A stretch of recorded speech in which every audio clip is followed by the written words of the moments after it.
बिस्मिल्लाहिर्रहमानिर्रहीम। आज हम एक कप पास्ता के साथ बहुत ही मज़ेदार रेसिपी तैयार करने जा रहे हैं। यहाँ पर मैंने पास्ता गर्म पानी में बॉईल कर लिया है। यकीनन पास्ता बॉईल करना हर किसी को बहुत ही आसानी के साथ आता है। तो यहाँ पर हमारा जो पास्ता है वो नरम हो चुका है और इसको अब मैंने किसी टोकरी में निकाल लिया है ताकि इसका एक्स्ट्रा पानी निकल जाए। और यहाँ पर अब ये ठंडे हो चुके हैं और कुछ स्टिक्स लेंगे, उसमें इस तरह से पास्ता को परोना शुरू कर देंगे। तो आज मैं आपके साथ बहुत ही यूनिक और मज़ेदार रेसिपी तैयार कर रही हूँ और आप जब इस रेसिपी को घर में बनाएंगे तो आप बार बार बनाने पर मजबूर हो जाएंगे।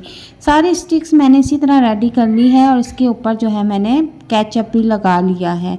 और अब इसके ऊपर मैंने चीज़ रखना शुरू कर दी है। चीज़ आप अपने टेस्ट के मुताबिक रख लें। आप अगर एक्स्ट्रा चीज़ खाना पसंद करते हैं तो आप एक्स्ट्रा रख लें।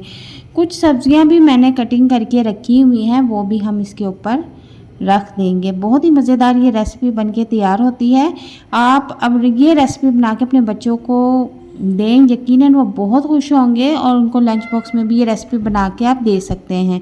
तो इसके ऊपर मैंने शिमला मिर्च भी सजा दी है। अब मैंने इसमें कुछ टमाटर भी कटिंग करके रखे हैं, वो भी इसके ऊपर लगा देंगे। और मैंने कुछ ऑलिव भी रखे हुए हैं, ऑलिव भी इसके ऊपर हम सजा देंगे।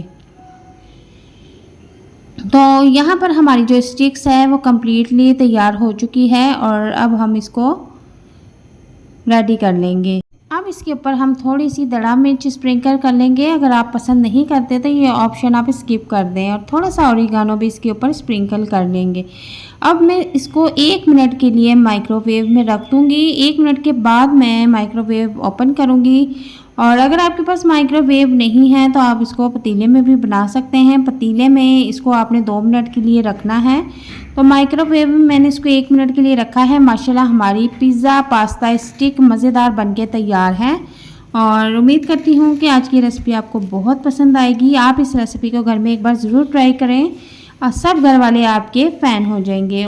आप इस रेसिपी को बनाकर बच्चों को लंच बॉक्स में भी दें और शाम की चाय के साथ भी इस स्नैक्स को ट्राई कर सकती हैं। बहुत ही मज़ेदार ये बनके तैयार होता है। तो उम्मीद करती हूँ कि आज की वीडियो आपको बहुत पसंद आएगी। और वीडियो पसंद आती है तो काइंडली इसे लाइक शेयर ज़रूर कीजिएगा। और अगर हमारे चैनल पर नए हैं तो हमारे चैनल को भी ज़रूर सब्सक्राइब कीजिएगा। मिलते हैं नेक्स्ट वीडियो में एक नई और मज़ेदार और यूनिक रेसिपी के साथ। तब तक के लिए इजाज़त चाहती हूँ। अल्लाह हाफिज़।